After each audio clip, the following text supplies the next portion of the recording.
네, 4.15 총선이 이틀 앞으로 다가왔습니다. 여야의 막바지 선거 운동과 막판 선거 판세를 분석해 보도록 하겠습니다.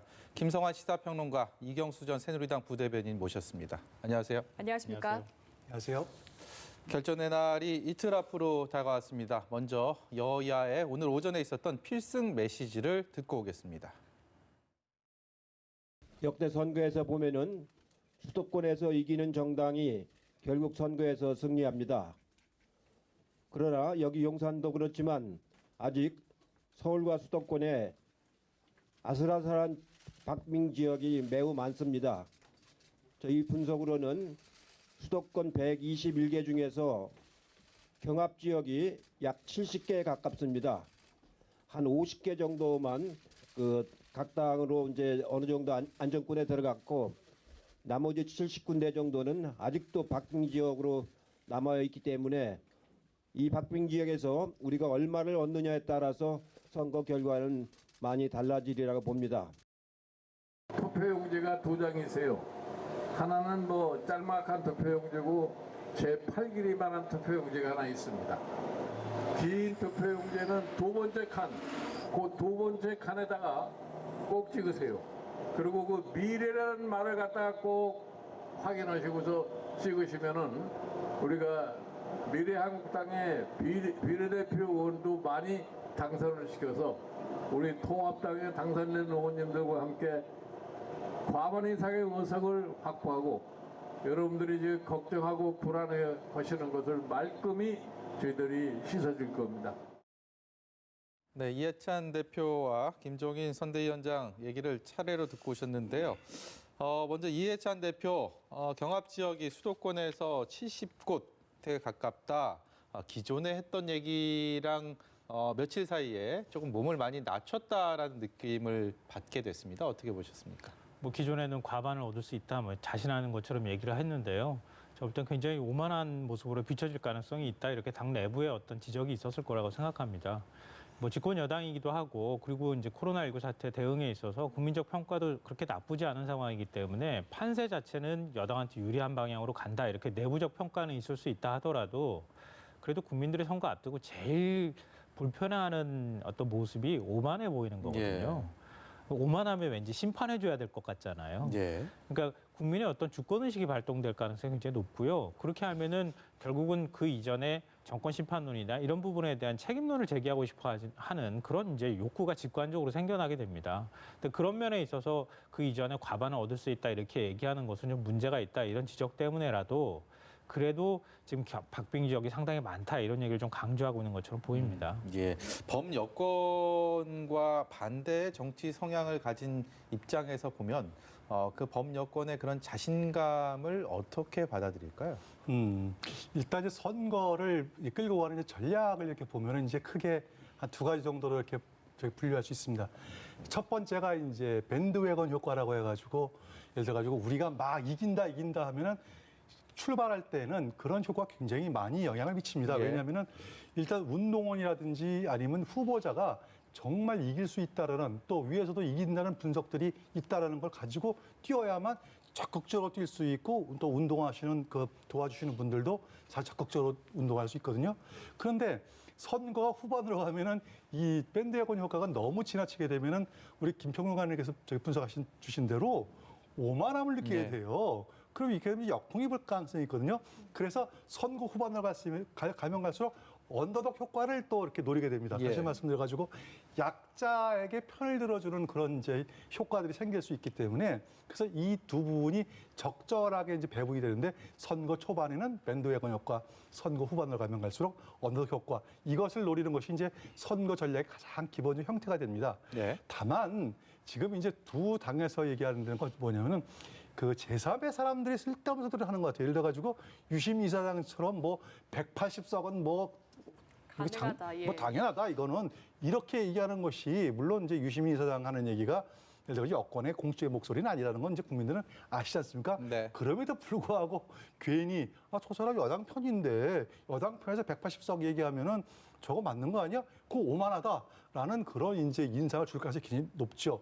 그래서 이제 아마 여권 내부에서도 유시민 이사장의 발언에 대해서 좀 부정하는 발언도 좀 나오고 하는 것들은 일정한 정도의 언더 효과를 우리도 좀 가져가야 되겠다는 그런 분석이 아닌가 싶습니다. 말씀하셨지만 그 유시민 이사장이 그 잔잔하던 총선 연못에다가 던진 180이라는 돌이 그 파장이 주말 사이에 굉장히 일었습니다. 그 민주당 입장에서는 어쨌든 간에 이거와 선긋기를 하는 모습이 좀 역력한다 이렇게 봐도 되겠죠? 네, 민주당 입장에서는 뭐 그 얘기를 부정을 해야 되는 상황인 거죠, 사실은.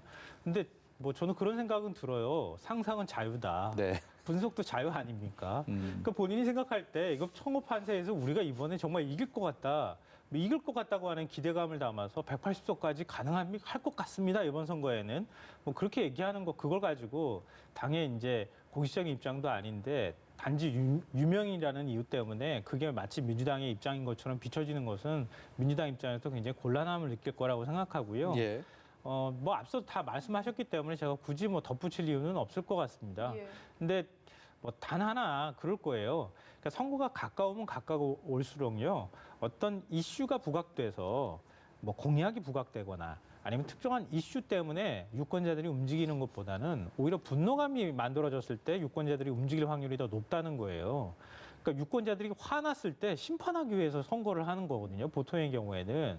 그러니까 내가 찍어야 할 사람을 찾아서 찍으러 가겠다라고 생각하기보다는 저 사람이 싫어서 떨어뜨려야 되겠다고 간단 말이에요. 투표장에. 네. 그러면 민주당이 자꾸 그렇게 해서 오만하게 비춰질 경우에는 어떻게 해서든 그걸 심판해야 되겠다고 하는 심리가 더 많이 작동할 가능성이 있다는 거죠. 네. 그런 면에서 뭐 민주당 인사들도 그렇고 뭐 범민주 계열에 있는 분들도 마찬가지지만 선거가 조금 유리한 측면이 있다 하더라도 결국 투표함이 열 때까지 아무도 모르는 거 아닙니까? 함부로 민심을 평가하려고 했다가 아직까지도 뭐 대략 예측하기로 한 40% 가까운 국민들이 투표를 안 한 상황인데 그 국민들께서 화가 나가지고 얼마든지 판을 뒤집을 수도 있는 거거든요. 예. 그런 좀 두려움과 무서움을 가져야 된다고 저는 생각합니다. 네, 지금 유시민 이사장의 180석 발언을 오늘 또 박형준 위원장이 받았더라고요. 이 말이 빈말이 아니다. 지금 개헌 저지선도 힘들 것 같다라고 이야기를 했는데 좀 전에 말씀하신 언더독 효과를 노리는 거라고 봐야 됩니까? 아니면 실제로 어려운 겁니까? 일정 부분 그 뭐 언더 효과를 노리는 발언이라고 이제 보여집니다. 그럼에도 불구하고 사실은 이제 저희가 뭐 시청자 여러분께서도 이제 뭐 생각도 다를 수 있겠지만 여론조사를 보면은요, 여론조사가 아무리 그게 이제 어떤 샘플링에 문제가 있다 아니면 특정에 뭐 무슨 문제가 있다는 수없이 많은 문제가 제기가 되더라도 한 가지 간과할 수 없는 건 뭐냐면 흐름입니다. 지금 수없이 지금까지 나온 여론조사를 흐름을 보면은 한 번도 여권이 유리했지 야권이 유리한 적이 없어요. 그러면은 특히 예를 들어 가지고 우리처럼 이제 지역주의가 있기 때문에 호남은 예를 들어서 뭐 여권에 유리하고 영남은 좀 야권에 유리하다고 이렇게 얘기할 수 있겠지만 핵심은 뭐냐면은 수도권이거든요. 중부권 이북인데 여기에는 아주 근소한 차이가 선거의 당락을 좌우하지 않습니까? 그럼 이 근소한 차이는 뭐냐면 불과 심지어는 2,000표, 뭐 심지어 3표 차이로 당락이 결정되는 경우도 있었는데 예. 이런 것들을 보면은 지금의 여론조사의 흐름은 여권에 상당히 유리하다. 네. 그러면은 표로서는 큰 차이가 나지 않을 정도 않다 하더라도 전반적으로는 여권이 유리하다는 것은 사실은 뭐 이 전문가들은 대강 그 인정하는 부분이 있습니다. 그러니까 이제 박형준 위원장이 그 분석한 부분은 물론 좀 약자에 대해서 국민에게 좀 도와주십시오 하는 것도 있지만 사실상 여론조사를 그렇게 무시해서는 안 된다. 네. 이게 현실이다. 이것을 아마 그 속내를 토로한 것이 아닌가 이렇게 보여집니다. 네, 전 민주당도 오만함을 경계해야 된다는 말씀을 드렸는데요. 미래통합당의 경우에는 너무 엄살이 심해요. 제가 볼 때는. 예. 백석이 안 나온다고 하는 건 너무 지나친 엄살이에요. 그러니까 이거는 사실 선거 막판으로 갈수록 판세가 좀 불리하다고 생각하면 지지층을 결집하고 우리 당에 좀 투표를 해 주십시오라고 하는 읍소 전략 중에 하나거든요. 예. 네. 그러니까 비근한 예로 지난 총선 때 2016 총선 때 그때 진박공천으로 굉장히 시끄러웠을 때 진박공천을 사실상 받았던 후보들이 대구에서 큰절을 하는 사죄하는 그런 퍼포먼스가 있었잖아요. 그렇죠. 예. 그것도 역시 읍소 전략 중에 하나였고요. 2014년 그때 세월호 사태가 터지고 난 다음에 한 달 반 정도 있고 난 다음에 지방선거가 있었거든요. 절대적으로 당시 야당한테 유리하다는 여론이 지배적이었어요. 근데 선거 앞두고 난 다음에 바로 직전에 여당 당시 새누리당 지도부가 광화문에 나와서 1인 시위했잖아요. 제발 도와주십시오. 근데 그 효과가 상당히 컸거든요. 네. 그러니까 그런 읍수 전략이 먹혀요. 사실 선거 공간에서는. 그러니까 지금 미래통합당 지도부에서 얘기 나오는 게 제가 볼 때는 백석은 너무 지나친 과장이고요. 과거 한 20년 선거를 통해서 보면은요, 우리나라에서 뭐 지금 미래통합당 계열이라고 하는 한나라당, 새누리당이요, 선거에서 아무리 져도 121석이었어요. 20년 동안 다 모든 선거를 다 총선을 다 따져보면 121석이 제일 참패를 당한 겁니다. 그리고 민주당 계열 정당이 제일 큰 승리를 거둔 게 153석이에요. 그러니까 그 안에 범주 안에 있는 것이다. 국민의 심판은 그 안에서 그동안에 이뤄졌던 것이다. 근데 100석이 안 됩니다라고 얘기하는 것은 지나친 뭐 약간 좀 우리 좀 찍어주십시오라고 얘기하려고 하는 읍서 전략이 포함된 거라고 생각합니다. 가끔 선거를 저도 현장에서 취재하면서 늘 여야 공이 우리 어렵다, 한 번만 도와달라 이런 얘기는 많이 들었지만 이번 선거의 양상은 좀 독특하게 그런 형성이 돼 있는 것 같습니다. 그래도 보면은 지금 통합당에서 뭐 얼마 전까지보다는 자체 판세에서도 조금 불리하다라고 보는 것 같은데 그게 악재가 있습니다. 차명진 후보의 막말에 대해서 오늘 통합당이 결국 긴급 최고위를 열고 제명을 했는데요. 황교안 대표의 관련 발언 들어보시죠. 국민의 마음을 상하게 할 수 있는 이런 발언에 대해서 좀 자제하도록 기회를 줬습니다. 그럼에도 불구하고 다시 그런 발언한 부분에 관해서 그 최고위원회가 심각하게 판단한 것입니다. 차명진 후보의 발언 같은 경우에는 처음에 논란이 됐는데 윤리위에서 탈당 권유 조치를 내렸었거든요. 근데 이렇게 다시 최고위를 열어서 제명 조치까지 한 이유가 뭐라고 보십니까?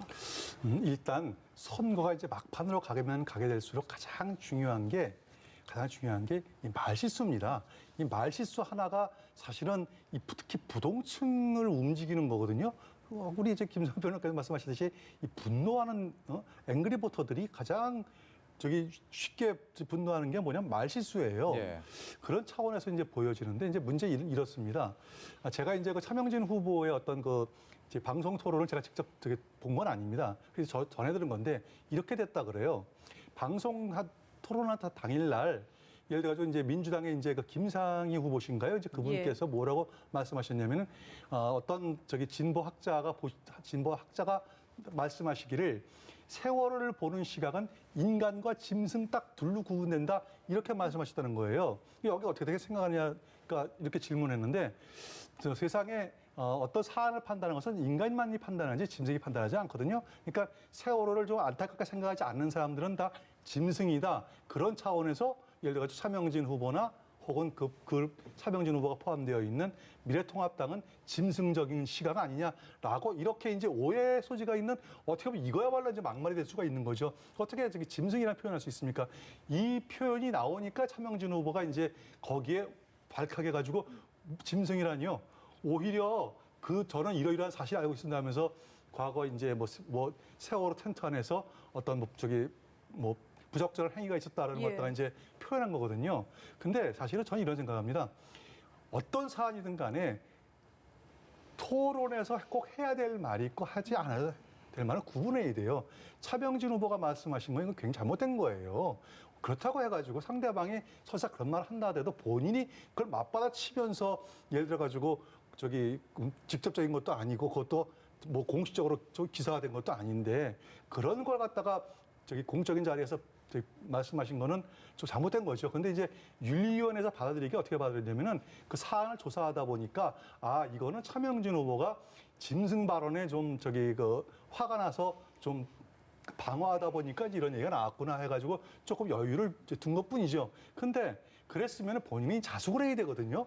그 자숙하지 않고 거기다가 또 페이스북에다가 또 뭐 이상한 똑같은 형식의 이거는 제가 볼 때 정말 안타까워서 제가 뭐라고 말씀을 드릴 수가 없을 정도로 당황스럽습니다. 이경수 대변인은 워낙 점잖으신 신사셔갖고 굉장히 완곡한 표현을 해주셨는데 사실 차명진 후보 같은 경우는 이전에도 본인의 SNS를 통해서 세월호 유족들을 또 비하한 이게 이제 이번 총선 국면이 이전에 또 그래서 나름의 또 자숙 뭐 그런 기간들을 갖고 있는 걸로 알고 있습니다. 그러니까 이게 뭐 일회성 아니면 본인의 어떤 그 발언이 충동적인 그런 발언이라기보다는 아예 그냥 사고방식 자체에 대해서 이쪽에 좀 문제가 있는 게 아니냐라는 의견 제시를 거기에 대한 그런 비판하는 경우들도 많이 있거든요. 그렇게 하면 이게 뭐 공천이 또 적절했느냐 여부로까지 또 연결될 수 있는 부분이기 때문에 거기에 대해서는 어떻게 보십니까? 그러니까 그게 제일 문제고 제일 악재였던 거예요. 제가 볼 땐. 만약에 이 발언이 나왔을 때 곧바로 제명 조치하겠습니다. 그러면은 아마 리스크가 많이 줄었을 거예요. 예. 근데 그걸 뒀잖아요. 두고 난 다음에 후보가 나는 떳떳하다 그러면서 계속 더 다른 말들을 했단 말이에요. 막말을.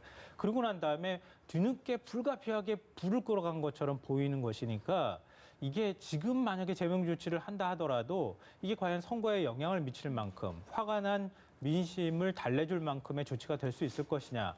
저는 이미 타이밍이 늦었다고 생각합니다. 예. 다른 사안도 아니고요. 세월호와 관련되어 있는 사안이기도 하고 사람들이 한번 상처를 받은 그 상처를 헤집어 놓으면 그 상처를 다시 아물게 하는데 시간이 필요한 거예요. 네. 그리고 지금 뭐 그 차명진 후보 발언 말씀을 해주셨지만 예를 들면 그런 거죠.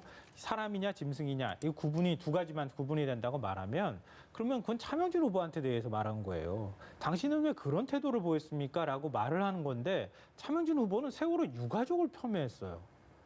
논리적으로 말이 안 되잖아요, 사실은. 아, 내가 언제 그랬습니까? 라고 이렇게 반박을 해야 되는데 그게 아니라 그들은 그런 사람들입니다. 그들은 이렇게 차마 입에 올리기 어려운 그런 문란한 사람들입니다. 이렇게 논리가 같다는 거예요. 예.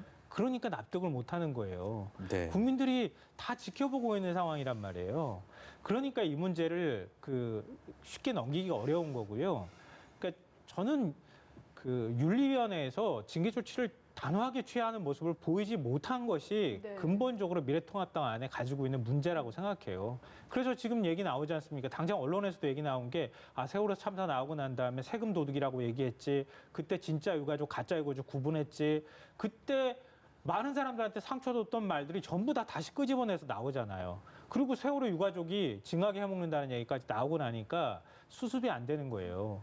이거는 결국은 그 책임을 황교안 대표가 마지막으로 지는 모습을 보였기는 했지만 황교안 대표까지 상처를 받는 이런 결과로 이어질 수밖에 없다고 생각합니다. 네, 여하튼 간에 선거 막판에 참 큰 악재 그리고 변수가 또 변수로 떠오른 것은 사실인 것 같습니다. 민주당 얘기 좀 넘어가 보겠습니다. 이낙연 공동 상임위 선대위원장이 오늘 대구 경북 TK 지역을 찾았습니다. 민주당으로서는 정말 그야말로 험지 중에 험지를 찾은 건데 이게 여권의 180석 발언 앞서서 유시민 이사장의 그 발언과 관련해서 낙관적인 경계령이 나오니까 여기에 대해서 이낙연 공동위원장이 또 한마디를 했습니다. 관련 얘기 듣고 오겠습니다. 그리고 우리 당원과 지지자들께는 선거란 항상 끝날 때까지 알 수 없는 것이기 때문에 긴장을 늦추지 말고 낮은 자세로 겸손하게 국민께 한 표를 호소해 주자는 부탁을 드립니다.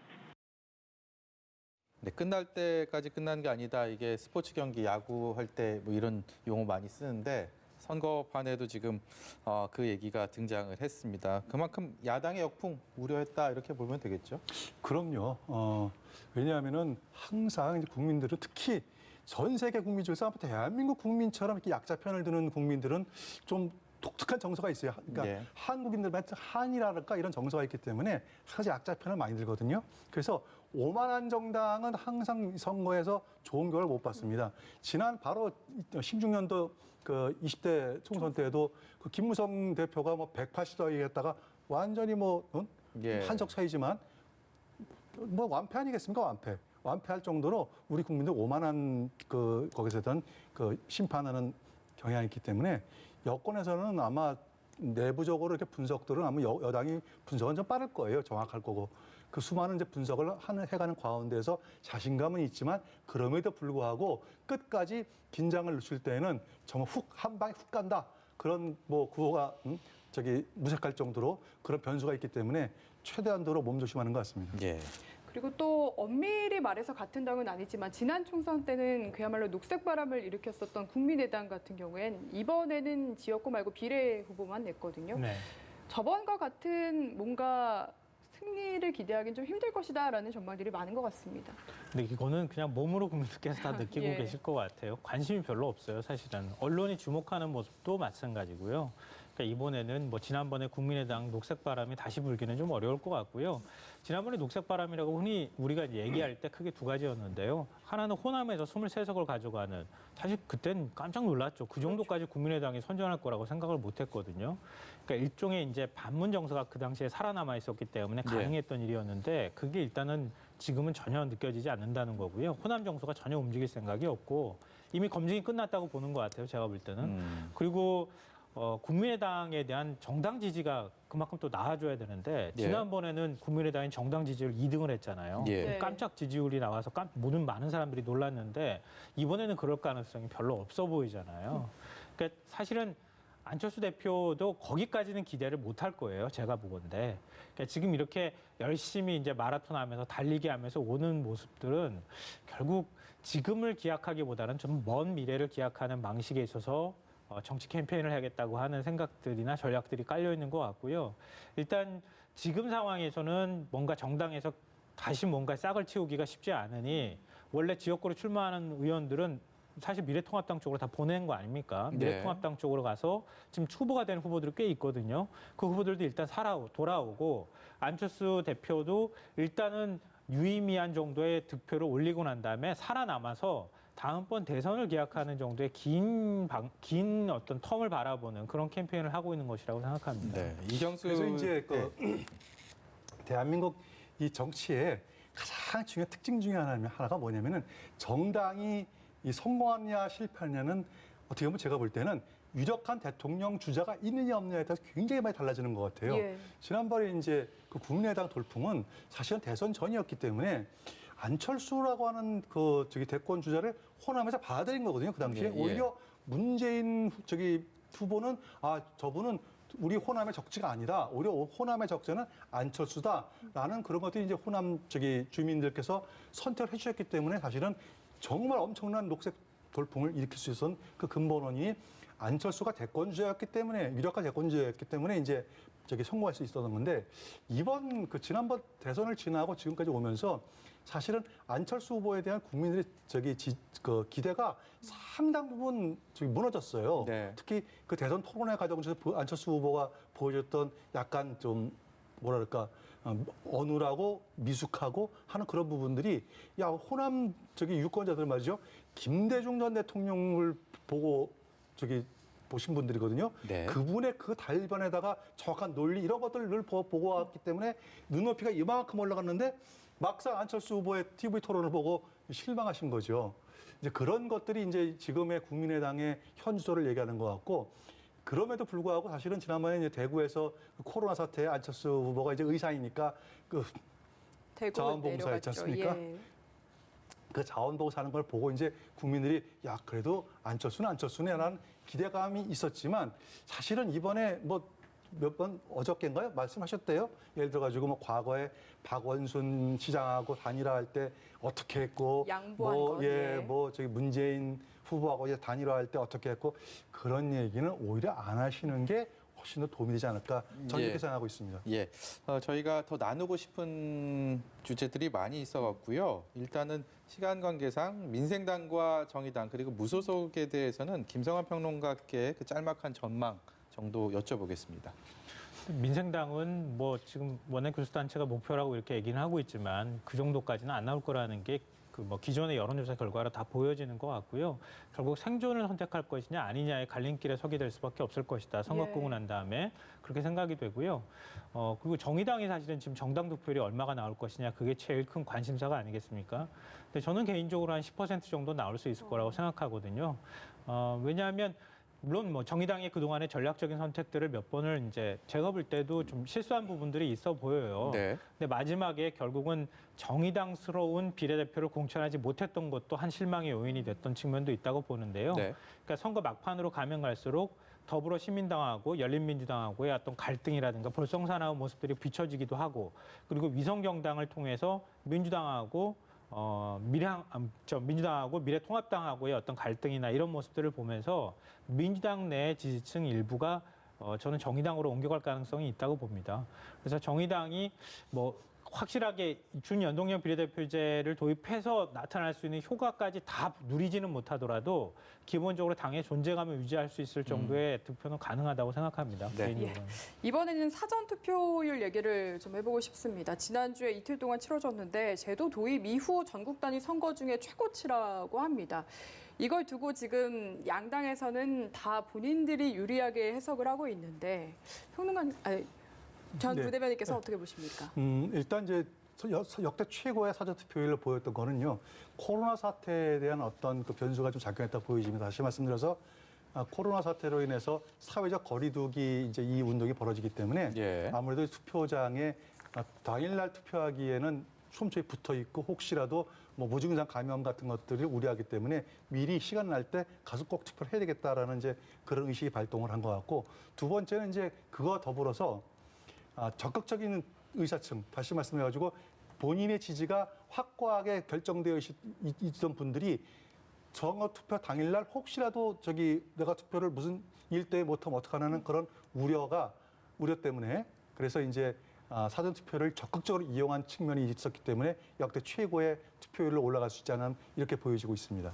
우리가 일반적으로 투표율을 분석할 때 흔히들 많이 그 공식처럼 생각해 왔던 게 투표율 전체가 올라가면 진보 정당에 좀 유리하고 투표율이 좀 네. 떨어지면 보수 정당 쪽에 유리하고 또 중장년층의 투표율이 올라가면 보수층이 유리하다 뭐 이런 정도 해석을 했는데, 이게 사전 투표율이 역대 최고치가 나왔지만 말씀하신 것처럼 이게 전체 투표율이 4월 15일 것까지 합쳐서 최고로 올라갈지 아니면 그만큼 분산 효과에 그칠 것인지 여기에 따라서 이 공식이 대입이 돼서 결과가 나올지 안 나올지를 가늠할 수 있는 거 아니겠습니까? 또 우리가 이제 그런 얘기 하거든요. 과학에서 변수가 2개 있을 때는 계산이 가능하다고 하는데요. 제일 계산이 어려운 게 변수가 3개 있을 때라고 얘기해요. 네. 그럼 가능성이 무한대가 되거든요. 네. 그러니까 지금 제가 볼 때 한 3개의 가능성을 두고 지금 설명을 해야 되는 상황인 것 같아요. 근데 여러 차례 개표 방송을 해본 경험에 따르면은 사전 투표율이 올라간다고 해서 본 투표율까지 다 올라간다고 단정하기는 조금 어렵다 이렇게 예. 생각이 돼요. 예. 이번에는 코로나19 사태로 투표율이 전반적으로 떨어질 거라고 하는 예측이 있었는데 그거는 안 맞을 가능성이 있다고 보여요. 그래서 사전 투표율이 이렇게 27% 가까이까지 나오게 된다고 하는 것은 본 투표율에 아직 투표할 사람이 한 30-40% 정도 남아있다는 얘기가 되는 거거든요. 그러니까 그 30-40% 정도가 본 투표일인 4월 15일 날 투표장으로만 갈 수 있다고 하면은 제가 생각하는데 한 60%까지는 가능하지 않을까 예. 그렇게 생각이 되고요. 또 약간 좀 그런 부분에서 기대를 할 수 있는 게 선관위가 투표 의향 조사를 했을 때 1차에는 73, 2차에는 79가 나왔다고 더 하거든요. 올랐습니다. 적극 예. 투표층이. 그러니까 그거는 사실은 또 다른 변수가 해당이 될 수 있다고 보는데요. 그러니까 이번에 코로나19 사태로 인해서 국민적인 어떤 시민의식의 그 성숙도라든가 어떤 국민들 각각이 방역 주체로 나섰을 때 우리 사회가 어떻게 바뀔 수 있다고 하는 것들을 확인했단 말이에요. 예. 그런 면에서 적극적인 어떤 주권의식이 생겨났을 가능성이 있다. 그게 첫 번째고요. 둘째로는 지난번 촛불 집회를 통해 가지고 굉장히 정치 참여의식, 정치 효능감이라고 우리가 보통 이제 얘기하잖아요. 그러니까 내가 이렇게 투표를 했을 경우에 사회를 이렇게 바꿀 수 있다고 생각하는 거예요, 국민들이.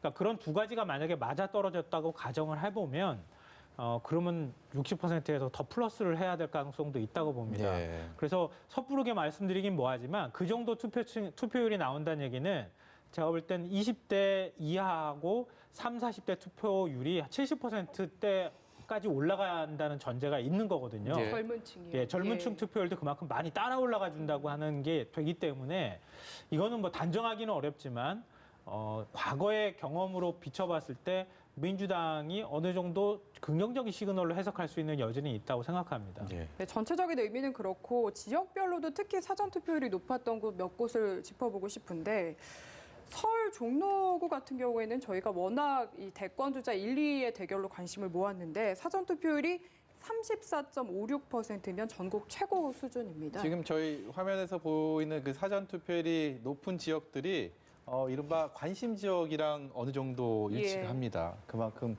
정치적으로 많은 관심, 주민들에게, 유권자들에게 그런 관심을 끌어온 지역이다 이렇게 볼 수가 있을 것 같은데요. 근데 이런 곳이 실제로 사전 투표율도 높게 나온 이유는 뭐라고 분석하고 계십니까? 그렇습니다. 예를 들어가지고 이제 선거의 유형별로 볼 때 대통령 선거, 국회의원 총선거, 그다음에 지방선거가 있으면요. 가장 투표율이 높은 게 사실은 대통령 선거입니다. 왜냐하면 모든 국민들이 대통령제를 채택하고 있는 대한민국에서 어떤 대통령을 선택하냐에 따라 가지고 정말 국가가 어떻게 바뀌고 내 국민들의 개개인의 삶이 바뀌는 것들을 국민들이 아시고 계시기 때문에 관심이 있는 선거는 투표율이 높을 수밖에 없어요. 예. 총선거도 마찬가지지만 지역별로 사실은 이번에 몇몇 그 선거가 좀 재미있게 이루어진 게 종로 같은 경우에는 이제 차기 대권 주자의 어떤 각축장으로 비춰지고 그 다음에 뭐 동작을의 나경원과 이수진 그 다음에 예를 들어가지고 광진의 또 저기 고민정 후보 대 또 오세훈 후보 뭐 이런 식으로 아주 이 국민들 초미의 관심사가 있는 부분들이 있거든요. 이쪽은 아무래도 관심들이 높아지기 때문에 관심이 높으면 높을수록 저기 주민들은 투표를 통해 가지고 자기의 관심도를 표출하는 거거든요. 그래서 아마 특별히 이제 관심 지역이 저기 사전 투표 높은 것 같고요. 저는 이번에 사전 투표율이 이만큼 높아지게 되면은요, 적어도 한 63%까지는 올라가지 않을까. 저는 그렇게 좀 분석을 하고 있습니다. 이제 왜냐하면은 역대로 이렇게 추이를 보면은 물론 이제 모든 게 딱 떨어지진 않습니다만 사전 투표율이 높으면 높을수록 저기 총 투표율이 높아지고도 사실이거든요. 그러면 지금 볼 때 지난번 그 대통령 선거 때 사전 투표율이 26%였는데 그때 총 투표는 70%가 됐고요. 그렇죠. 예. 그 다음에 지난번 지방선거 때 10몇 프로 이렇게 20% 정도 됐어요. 가까이 되니까 그때도 60%가 됐거든요. 예. 이번 총선은 아마 역대 근래 있는 총선 중에서 사전 투표율이 시작된 이후로 아마 역대 최고의 투표율이 나오지 않을까 해서 뭐 65%, 70%까지는 안 가더라도 63%까지는 아마 투표율이 올라갈 것으로 저는 보고 있습니다. 네, 그 서울 동작을 같은 경우는요, 그 30.7%의 사전 투표율을 기록을 했는데 이수진 후보와 나경원 후보의 맞대결 이게 어떤 뭐 언론을 통해서는 보니까 그 자고 나면 역전 이런 표현을 썼더라고요. 그러니까 그만큼 경합, 초박빙 뭐 이런 표현들과 어울리는 서울에서 그런 지역이 아닐까 싶은데 이만큼 뭐 3분의 1에 달하는 유권자들이 사전 투표를 했다. 그만큼 관심이 있다 이렇게 보면 되겠죠. 네, 그리고 그만큼 지층이 결집해 있다 이렇게 또 해석이 가능할 것 같아요. 제가 볼 때는. 그리고 이제 자고 나면 뒤집혔다라기보다는 여론조사 방법이 달랐습니다라고 표현하는 게 오히려 더 맞을 것 같아요. 제가 볼 때. 예. 국민의 민심을 정확하게 여론조사 기관이 어떻게 포착하느냐 이게 굉장히 어려운 문제거든요. ARS냐 아니면 무선이냐 유선이냐 뭐 전화 면접이냐 뭐 여러 가지 이제 방식들에 따라서 포집되는 방식들이 좀 다르거든요. 네.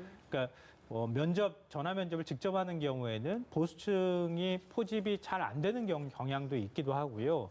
또 ARS로 할 경우에 더 잘 되는 경우도 있고 뭐 여러 가지 경우의 수가 있고 그 당시에 또 민심의 흐름에 따라서 또 다르기 때문에 경합지로 일단은 분류하는 게 맞을 것 같고요. 네. 이렇게 이제 서로 간에 후보들 간의 박빙 상황이라고 하면은 지지층도 긴장하게 되거든요. 그러니까 긴장하는 지지층이 차라리 투표장 그 4월 15일 본 투표일에 가는 것보다는 그냥 편안하게 주말에 가서 난 먼저 투표하겠다 이렇게 해서 대거 투표장으로 갔을 가능성이 있어 보입니다. 예. 그래서 다른 데보다 좀 투표율이 올라가는 현상이 나왔을 거라고 저는 생각합니다. 네. 반면에 대구 같은 경우에는 전국 최하위인데 원래 좀 낮은 편이긴 하지만 코로나19 사태로 피해를 많이 본 지역이라 왜 그런지 좀 이유가 궁금하고요.